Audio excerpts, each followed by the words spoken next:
Como sociedad, uno de los grandes retos que nos planteamos de cara a la enfermedad es la prevención, sobre todo cuando hablamos de enfermedades crónicas como la obesidad y el síndrome metabólico. El sobrepeso y la obesidad son uno de los grandes problemas de salud por el elevado número de personas que lo padecen y porque afecta cada vez más a niños y adolescentes. A la hora de prevenir el sobrepeso y la obesidad, lo mejor es que volvamos sobre nuestra tradición, a una vida activa y a la dieta mediterránea. Estudios de enorme prestigio han demostrado que adoptar una dieta mediterránea, rica en aceite de oliva virgen extra como patrón alimentario, se asocia a una disminución significativa del peso y del perímetro abdominal, lo que contribuye a prevenir la obesidad.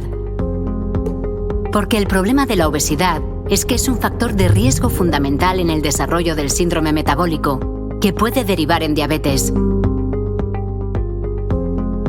El síndrome metabólico es un padecimiento típico del estilo de vida occidental, en el que suelen concurrir 3 o más factores de riesgo.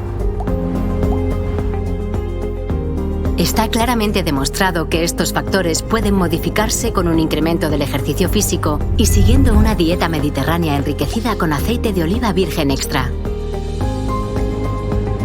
Se ha comprobado que algunos de sus componentes contribuyen a disminuir la inflamación y el estrés oxidativo, mejorando la funcionalidad del HDL, el conocido como colesterol bueno, pues reducen la presión sanguínea y estimulan el buen funcionamiento de la célula beta pancreática.